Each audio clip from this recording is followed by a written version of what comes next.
Hello, my name is Jake Kerr. I'm from BLXCK INK and this is podcast number 11. Ladies and gentlemen, I encourage you to get comfortable, sit back, enjoy yourself, and just let me take you on a ride. As a disclaimer, I would like to remind you that this is just my personal opinion on things. These are thoughts literally off the top of my head. I'm not even 100% sober right now, so if there's something you disagree with or don't think is fully correct, send me a message, let me know, let's get involved, and we'll figure it out together, you know?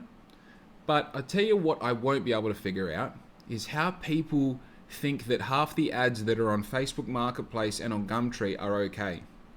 Like, was there any proofreading? Did you go back over your ad and think about what you said before you hit post?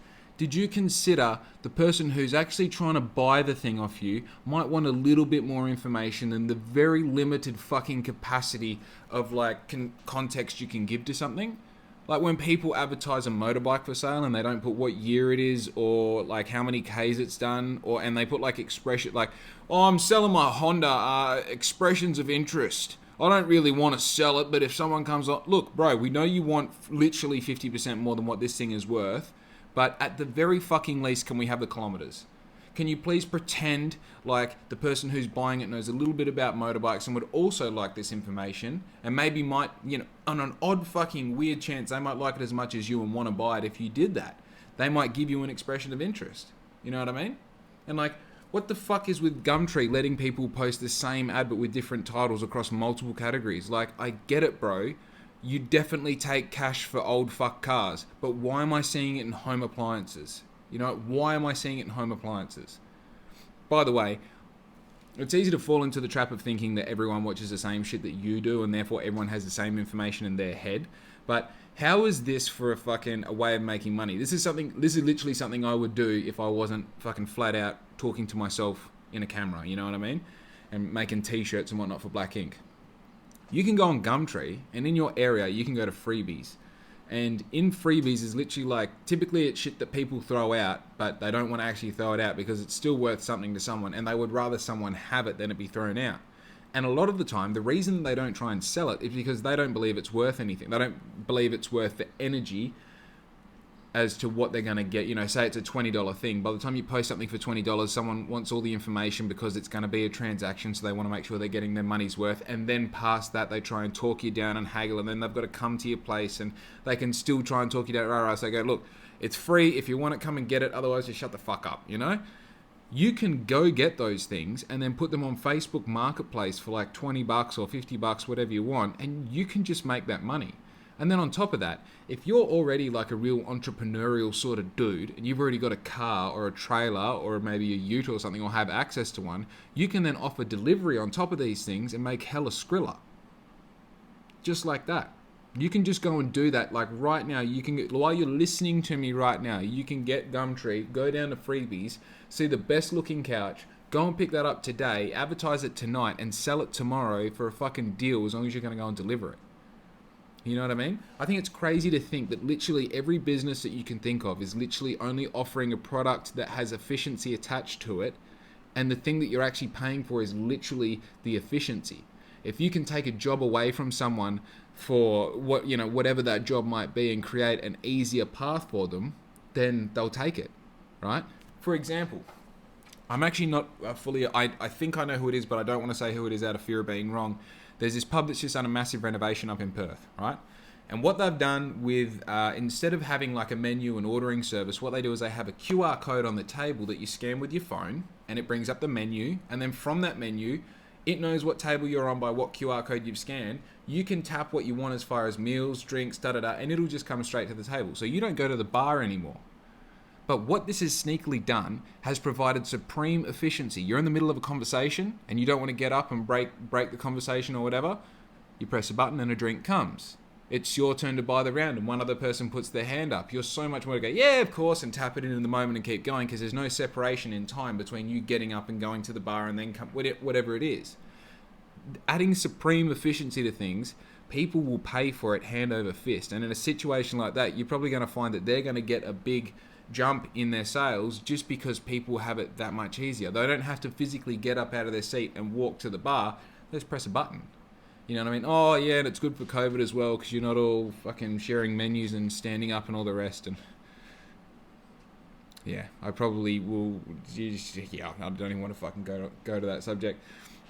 But when you can provide that sort of efficiency to people, you say, look, I've got this couch, and look, it's not the best couch, but it's $20. And for $50, I'll come and put the couch. Give me a hand, but I'll drive it around to your place and we'll put it in place for you. How about that? And like the amount of times you find like white goods on there that still work, like, oh, this fridge still works, but it's more of a bar fridge. There is literally nothing stopping you going there, picking the thing up, tying it down, taking it home, give it a clean, you know what I mean? And like the thing is, most shit just does wipe off. And if it doesn't wipe off, you get some sugar soap. And if it's still there after that, just fucking lick a paint or something, you know, just get good at fixing things, because literally these free things, they're free for fuck's sake. You know what I mean? Like, there is no startup cost in that business. And the crazy part is it's all cash, you know? And I mean, this is the thing. It's like day one of that business, you're getting free stuff and selling it on. I mean, once you start doing that for a little bit, like anything, you find out where the other avenues of making money is, and then you just go explore it. You know what I mean? But that's a Gary V idea.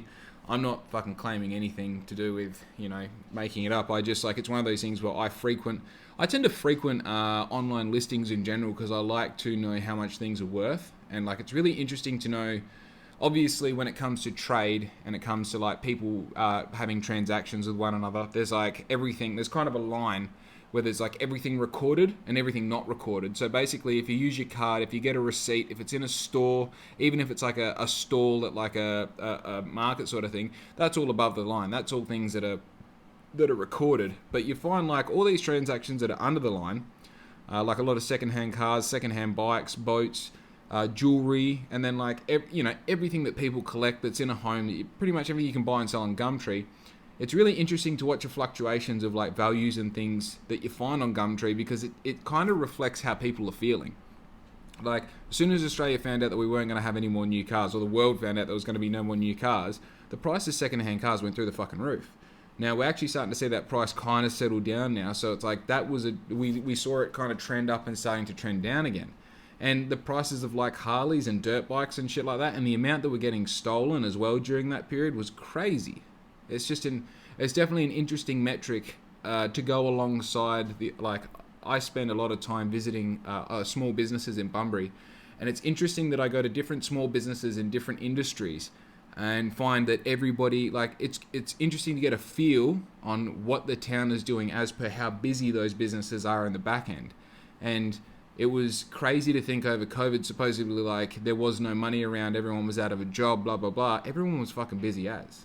Everyone couldn't hold staff long enough. They weren't getting staff that would be able to cover the amount of work that they had to do. And some businesses consequently were shutting down for days at a time because they didn't have the staff that they needed to stay open.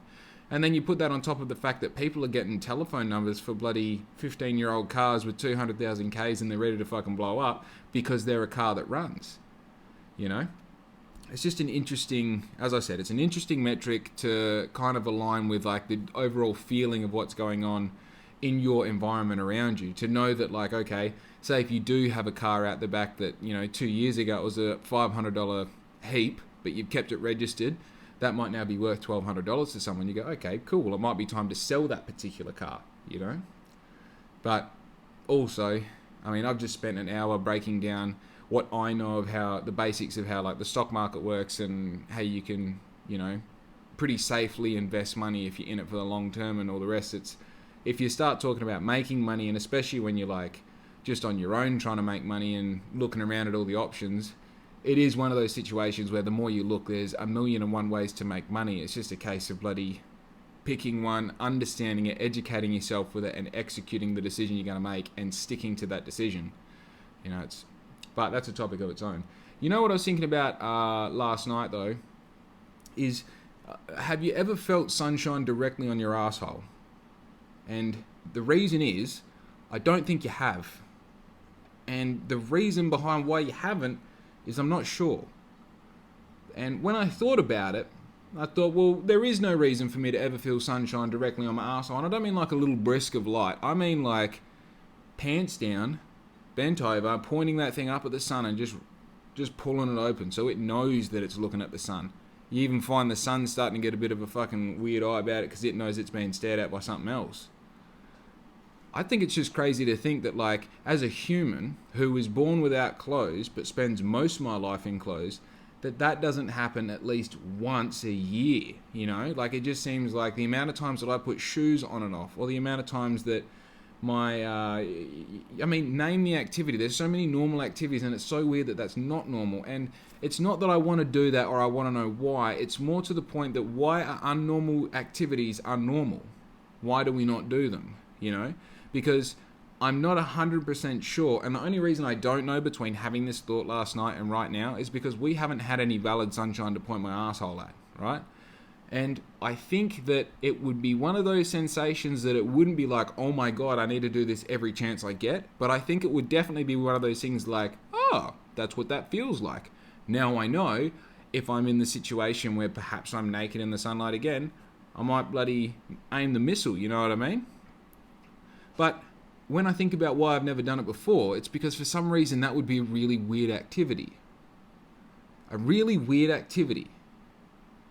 It's weird to think that there are weird activities and not weird activities. Because the fact is, like, I've done a little bit of travel around the world, and then you go somewhere and see something that's a weird activity, but then you slowly see everyone in that area doing it one way or another, you know? And then you realize that the only reason it's weird is because you're unfamiliar. And the reason you're unfamiliar is because you're not in an environment where people do that, you know? And then I consider, is there a section of people out there that are pointing their assholes at the sun?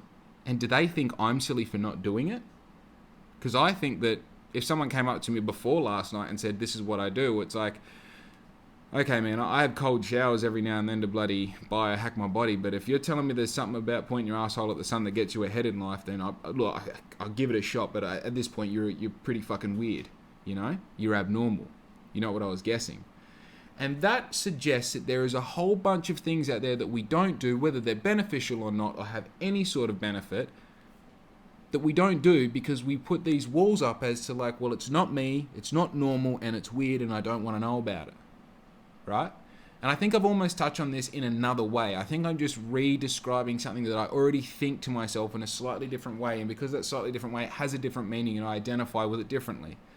But it just seems that the more I explore this thought, and the great part about it is I only thought it last night. Give me another 2 years on this and I'll be able to tell you some shit. Right now I don't know. I'm figuring it out as I speak. But the concept that there are things out there that I haven't yet allowed myself to think, because I like to think that I could think anything. We think that of ourselves as human, that for some reason we have some supreme intelligence, that there is no walls put up for us that we live our lives within. Instead, we are free roamers. We have free will. All the rest. But thinking that I've never thought about pointing my asshole at the sun, that caught me out because I think I'd like it. Right? For no reason other than just like, do I have to explain myself? Maybe if I have to explain myself, you need to spend more time with your asshole in the sun. So, what haven't I thought of? What haven't I thought of? Like, you know what I even find? I'm spending more and more time realizing as I get older the things that I do and don't like in accidental situations. So obviously, like I've spoken about, listening to ASMR videos on YouTube about people getting head massages and stuff. Now, how did I ever fucking come across that? The cross-reference of things happening in my life that led to that realization coming about and now it being a normal part of my routine, fucking mind blown, you know? Mind blown that I came across that. Like the other day I had to repot a plant. Right? And the feeling, like for some reason I hated this feeling as a kid. Like, you know, when you're taking a plant out of a pot that has it's like root bound by the pot itself. It's got too many roots.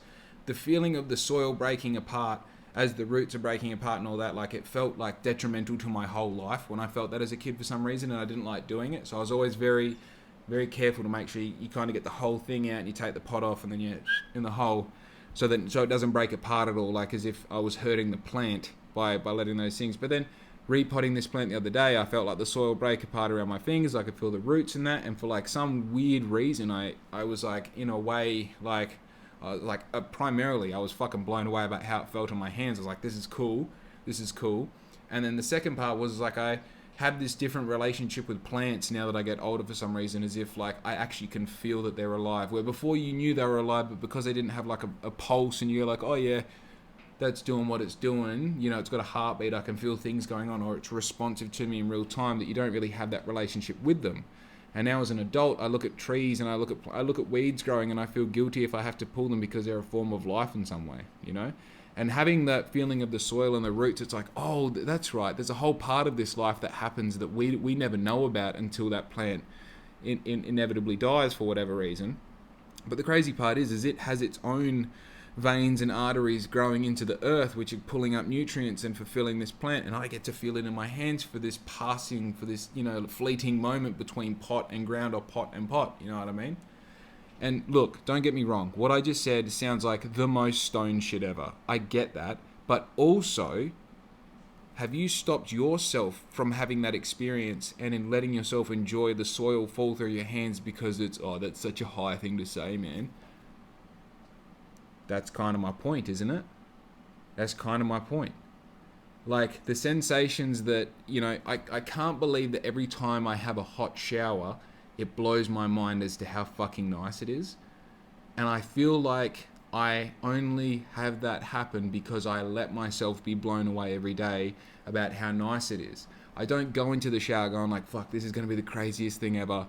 I don't go in there thinking like, oh yeah, it's just another hot shower. I go in there feeling cold, and I let the warm water heat me up.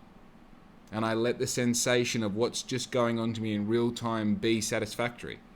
And in that, I'm blown away that I'm a warm-blooded creature who gets to have, you know, obviously from a very, you know, beginning, you know, from basis, I get to have a hot shower.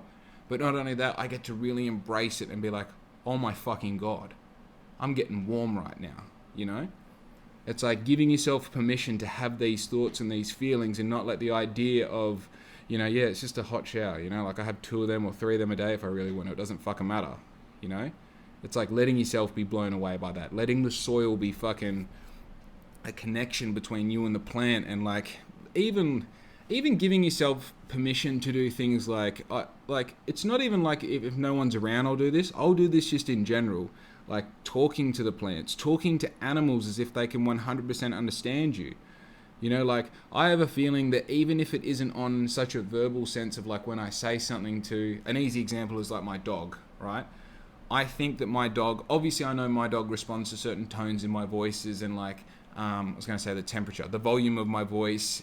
She responds to a lot of my body actions. She responds to like quick and short movements. But I believe that she also responds to what I'm doing in my brain.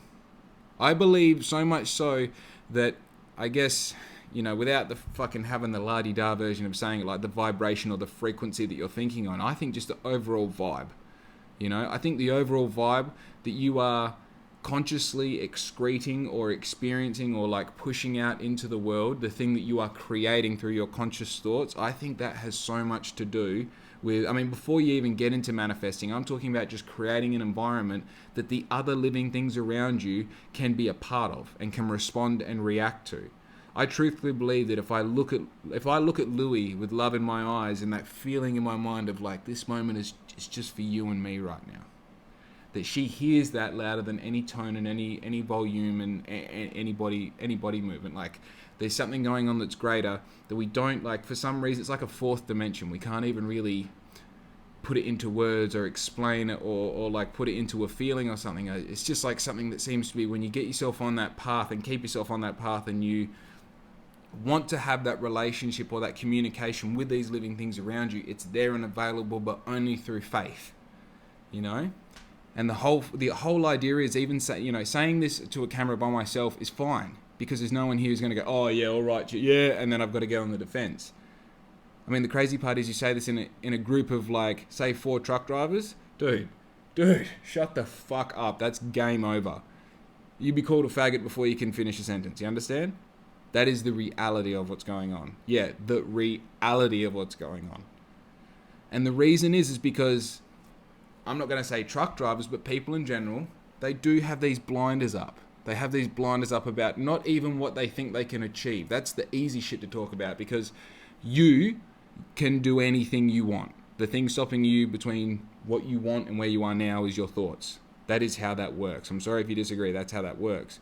But the idea that you can have this fucking ultimate communication with the whole environment around you, whether it be humans, whether it be animals or plants, or whether it be goals, having this like embodying and making an entity out of a goal and giving it energy and treating it as if it's this precious live thing that you have to guide the whole way to the finish line. You're going to get there together, allowing yourself to have these thoughts and let those things be the thing that directs you in life in whatever direction you want to go. Having those and doing those things, like the thing that stops you from doing that is the idea that it won't work, is the idea that it's fucking anyone who you've ever heard it from isn't doing anything with their life, or their hair is too long and they smoke too much weed and DMT, and it's like, yeah, dude, cool, go talk to the fucking magical goblins. I don't give a fuck. I'm going to keep doing what I know works, I mean, just let me have a drink. This glass is huge. Oh, fuck. I mean, I've always thought to myself, you see celebrities in their interviews and stuff, and it's hard to imagine that they're the same as you, right? It's hard to imagine that a celebrity, whoever it is, if you're a guy, you're looking at Brad Cooper, or Leonardo DiCaprio is a great example for me. I look at Leonardo DiCaprio and I think, how the fuck is he a human and I'm a human? How does that work? If Leonardo DiCaprio is a human, how am I the same thing? How are we cut from the same cloth? And the reality is, I think it's the mind. Because when I look at someone from my town going to buy a coffee at my local cafe, I look at them and I say, yeah, I know how I'm like you. I can see that. You're not supremely successful or not a supreme failure. You are just right in the middle. And the beautiful part about being in the middle is the edges of the middle are so far away from each other, where, at the top of that top edge is a little gap, and that's super successful. And below the bottom edge of average, there's a pretty big gap underneath that as well, and that's failure, And yeah, there's people who live in failure, or I don't even want to say failure, I just want to say least successful, right? Because everything is success until death. Life isn't measured in success and failure. If you didn't get to where you wanted to go, you still move forward a little bit, you still had some success, right? But what I'm saying is, on the spectrum of success, or the measure of success, there is a massive gap, and in that gap is average. And I am average. I'm happy to admit that I am average. A lot of people don't want to admit they're average because it means they're fucking average. But we all are. In reality, even if you're making hella Skrilla, guess what? You're still average. You're not Leonardo DiCaprio. You're not even close to Leonardo DiCaprio, because that's unrelatable. And even if you make $500,000 a year, you're still relatable to me. You still have the same problems as me. You still shit, So I think the thing that really does separate the average and Leonardo DiCaprio is mindset. I think it's all got to do with, if you want to be a millionaire and you're not a millionaire, you have to start thinking like a millionaire. You have to make millionaire decisions. If you want to be a billionaire and you're a millionaire, you can't keep thinking like a millionaire. You know what I mean? Let's take the words out of the sentence and replace it with something else. If you're a bricklayer and you want to be a truck driver, you can't become a truck driver by continuing to do bricklayer shit. In fact, you have to start thinking like a truck driver. Right, what do I need for this job? A truck license. Start thinking like a truck driver.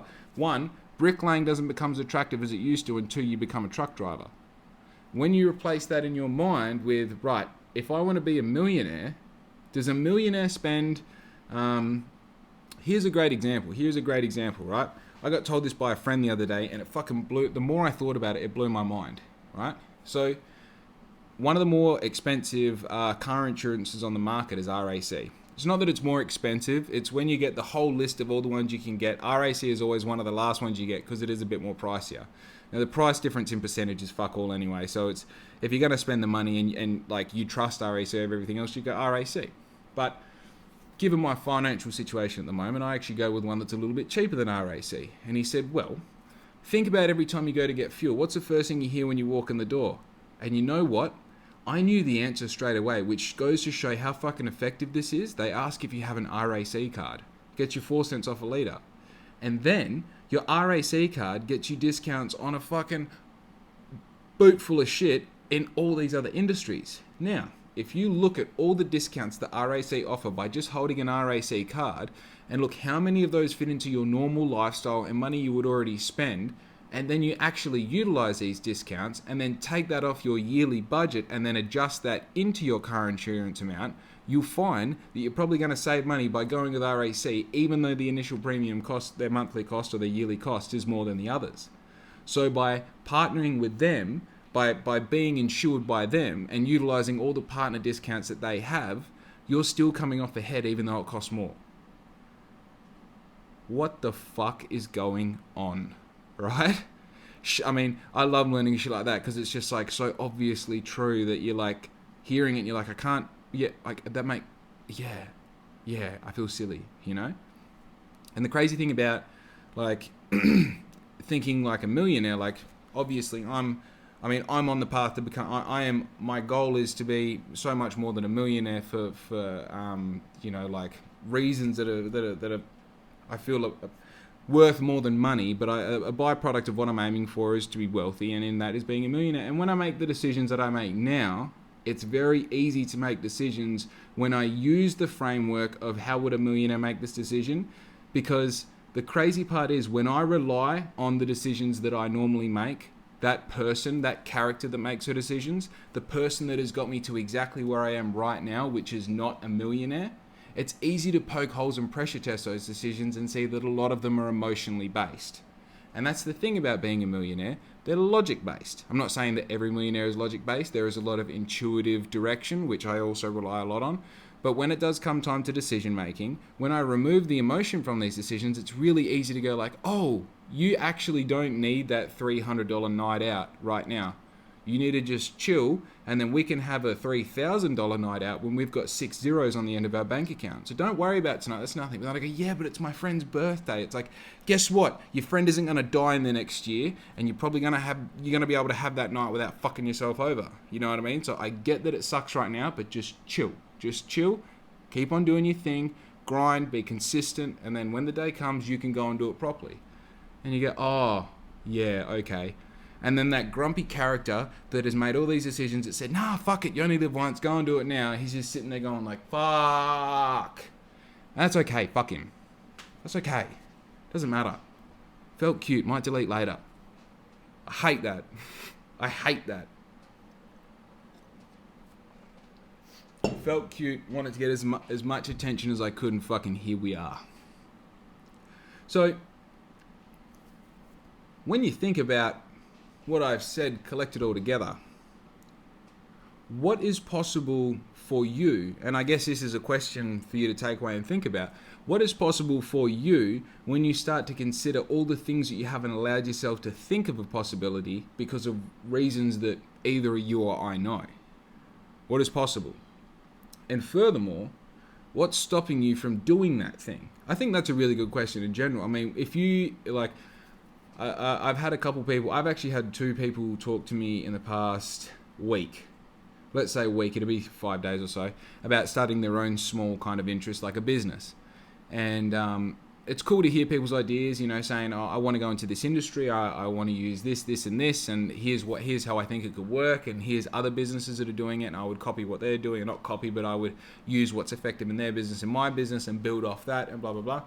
And you know, both of these situations, I said, so you enjoy doing this? I said, no, because it makes money. I said, yeah, I know, right?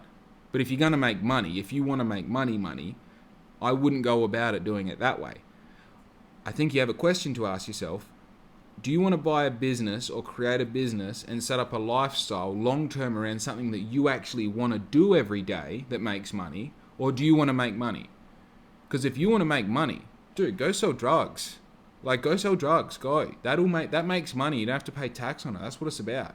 You know what I mean? You buy a Ferrari in 5 years if you do it right. But if you want to start a business, because business is a bitch. Business is hard. Business is you have to be voluntarily willing at every moment in every situation to realize that you know fucking nothing and continue learning. And then when you've got a really good understanding about something, is go and find someone who knows double what you know and let them fuck you up, right?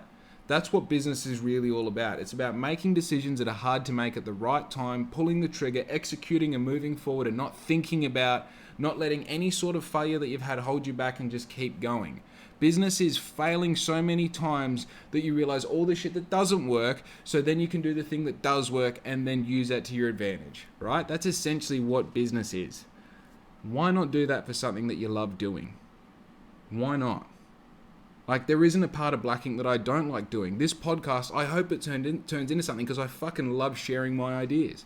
I love hearing what I have to say, you know? So when you consider, like, if I asked you right now, whatever you're doing, let's say you are happy with it, you're unhappy with it, I fucking don't care. What would you rather be doing right now? Especially if you're at work right now, you have to admit the fact that you always have to work, right? And I have given myself periods of time in my life where I've said, you know what? I'm not going to work for 6 months. I'm not going to work for 3 weeks. I'm just going to have the next week off. I got myself into these situations where I have no dependency and I have cash to do it. So I do it. And you know what the crazy part is? You need to do something. You have to have some sort of tethering, some sort of responsibility, something that relies on you, even if it's just a fucking plant. You need something. Otherwise, your day, like, if you don't have a purpose in your day, there's no point in having the day. You know what I mean? It's like, it's kind of like I see it like this, you know, light needs dark to be present, otherwise without one, the other one doesn't exist, you know, and I feel like a human without a purpose is kind of dark with no light, light with no dark. It's just, you know, the days, the minutes and the hours stretch, and then the days and the weeks stretch, and you get to a point where you just fucking hate yourself because you haven't done anything. Oh, well, if I didn't have a job, I'd go to the gym every day. Shut the fuck up. No, you wouldn't. You don't go to the gym every day with a schedule. What makes you think you're going to go to the gym without a schedule? It's not a time thing. It's about you. You don't have any fucking discipline. Anyway, you're getting off topic.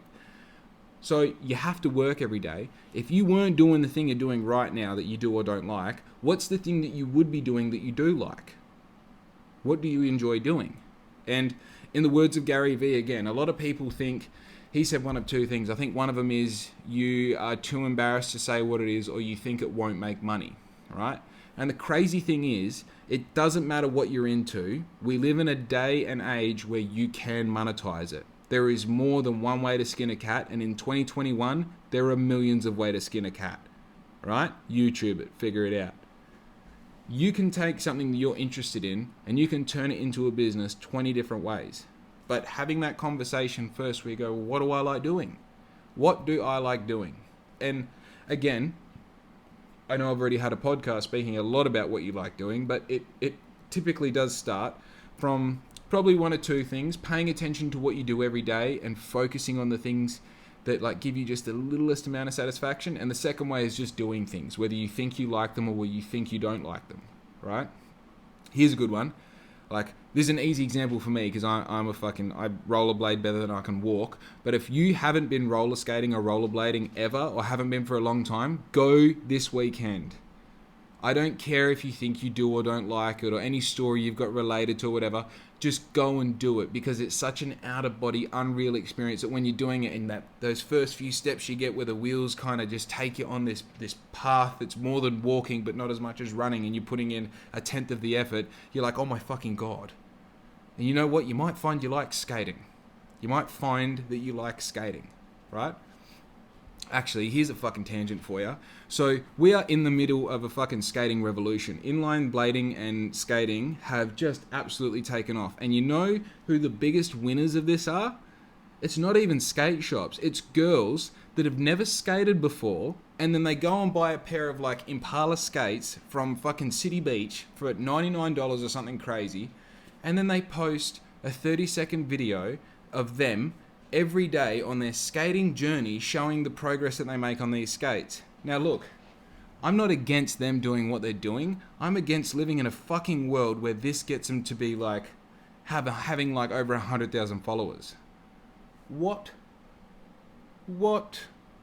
Hey, less than a year ago, she was making milkshakes at Wendy's, and now she has multiple sponsors roller skating. So what do you like doing?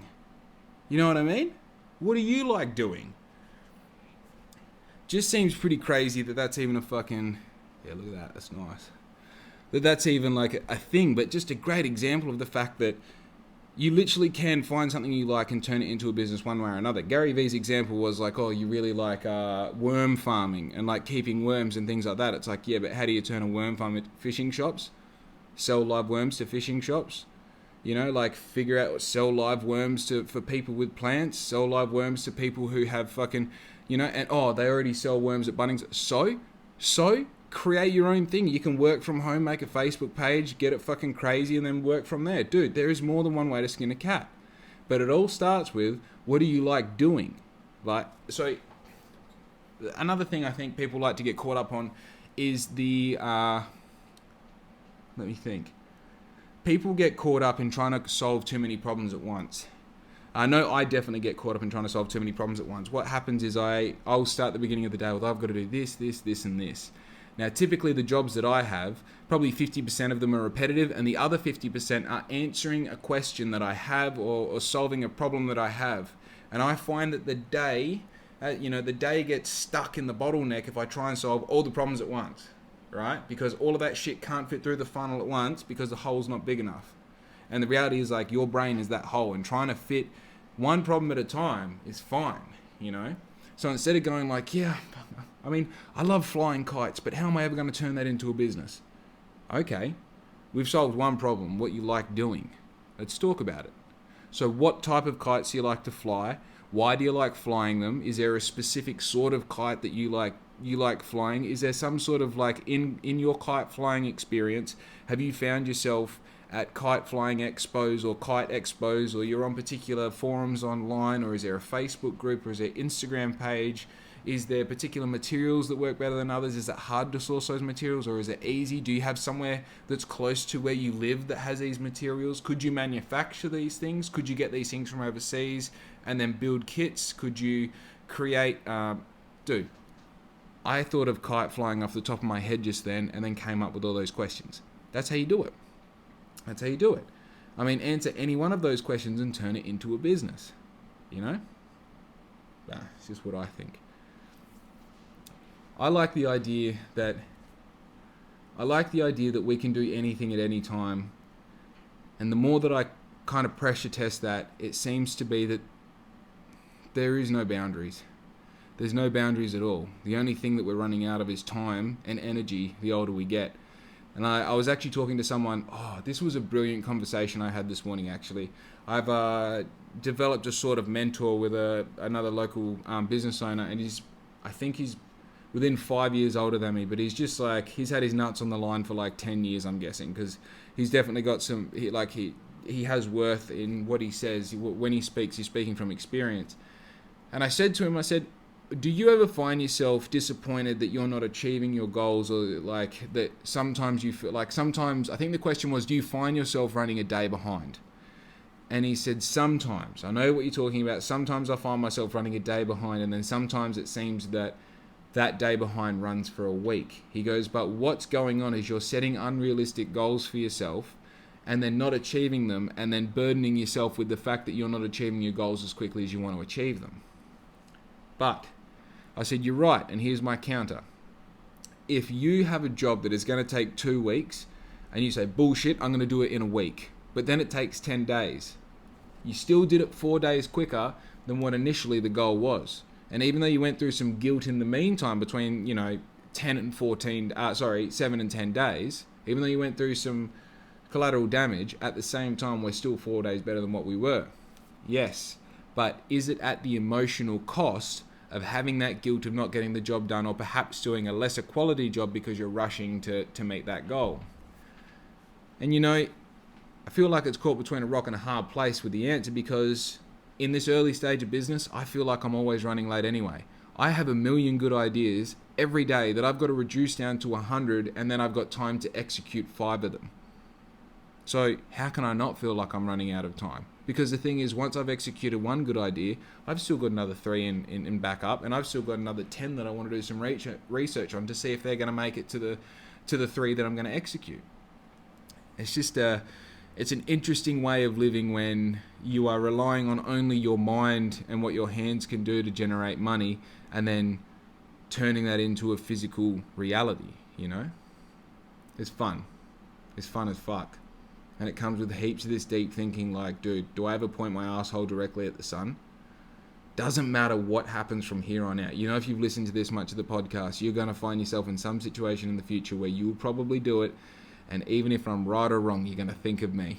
That's beautiful. Now, today I believe is the 12th or 13th of July. We are about 2 weeks away from the jerseys being released. Now, if you are following this and you're interested in getting a jersey, I need you to get in quickly, right? I'm going to have 20% up for pre-sale. That 20% is almost closed, 20% of the total that I ordered. And the rest are just going to be released on a release date, which obviously is going to be promoted. It's going to be somewhere between the 26th and the 30th of this month, right? Now, I am giving away to the first 15 of both styles of jerseys, the hockey jersey and the motocross jersey. The first 15 are going to have a giveaway as well. Now, I'm just figuring out what exactly I can give away because I've got something that I want to use, but I want to make it a bit cooler than that. So I'm just feeling out what I can get to happen in the next 2 weeks, because I want those first 15 to just be a little treat, you know what I mean? I want you to get something significantly more than what you paid for if you're one of the first 15. So keep that in mind, stack that away somewhere at the back, and then when you start seeing to get it promoted, set an alarm on your clock, because you're not going to want to miss this. Do you understand? You are not going to want to miss this. Now, I'm also happy to say that the motocross jersey is also going to be re-released with a blank back, which means that motocross riders can print their name and number on the jersey. And I've also established a relationship with a local screen printer who is able to do heat transfers of your name and number on the back of the jersey. So I'll be able to provide riders with a full race jersey with your name and number good to go. I'll be doing not two for one. I'll be doing deals where you get it slightly cheaper if you buy two. I mean, typically you can make two last the season, but we're talking about prices that I'll be able to match most motocross stores, and it's going to have your name and number on it. It's not going to be that price forever. It is just to get a little bit more exposure and get people wearing my name. Obviously, I would love to see the Black Ink name racing around tracks more often. So if you're interested in having a Black Ink jersey to use for racing, get in contact and we'll be able to sort something out. It's all going to be easy to access in about a month's time, but these are just all ideas as they're coming up, which I love to talk about on the podcast because it's a great format to drop all this information that I have about. Obviously, I don't talk too much about Black Ink, but there are things that are exciting that I like to speak about and kind of also hear how it sounds when I'm saying it out loud. So yeah. Also, another quick one. I know I say this every time. Do me a favor. Jump on your Facebook page. Share this podcast if you think it's got any value. Do that for me. It's for free for you and it means so much for me. Like and subscribe. Make sure you follow my Instagram page. Make sure you follow at BLXCK Podcast on Instagram as well, because that's the sole Instagram page for the podcast. I put super clips up every day, just little funny outtakes and stuff like that. So make sure if you're not on that, jump on there, drop a heap of likes and saves and comments on there, because I think it's got like 60 followers at the moment. So fucking trying to boost that up a bit, and I'm just about to hit 1,200 followers on my normal page as well. So starting to get some cool growth in those pages. And if you are a fan of Black Ink, you are most likely about to see Black Ink on some very cool names. I don't want to say anything yet because we've been working on some partnership deals with some cool people, and the first of them have had their care packages sent out. So I'm just looking forward to seeing these people who are people that I have either known for years or they've been in an industry that I've been a part of for years and I've known of them. It's just, I'm excited to see these people wear my name more than I am excited for them to, obviously have their audience be seeing my name as well. I'm just fucking stoked to see that. So seeing these people who I've either looked up to or worked alongside have my name on their back and fucking, yeah, it's just crazy. And one person, oh my God, I don't even like thinking about it. I'm imagining this person wearing Black Ink is fucking, if you know what I mean. You know what I mean? Just lives in California and does, I don't even want to get into it. You know what? You just fucking wait. Just wait, because when it happens, you'll see. You'll see. Actually, before I go, how interesting is it that people... I feel a little bit guilty saying these things that I say about Black Ink and what's going on, things to look forward to and rah-rah, because I'm a very firm believer of just shut the fuck up until it's done. And then when it's done, I'll know. I'll see it. I'll see it done. You know, like right now, if I didn't say any of that, because if I didn't have that little egotistical moment where I'm like, hey, I'm talking to someone who's kind of famous and they're going to wear black ink and rah, and I'm so excited and I'm so fucking humble and cool. Instead, you could just see it in 2 weeks or a month's time and be like, oh my God, did you see such and such is wearing black ink? That speaks heaps louder than me saying anything right now. But I'm sure the fucking 23 people who will view this don't really, if you watch this much of me, you either really love me or really hate me. So I'm guessing that you really love me. Hopefully. Fingers crossed. Anyway. I've touched on everything that I need to touch on today. I'd like to thank you for giving me your attention for this full 45 minutes and something seconds. Do all those things for me. Like and subscribe. And I shall see you for the 12th podcast. You've been great. And yeah.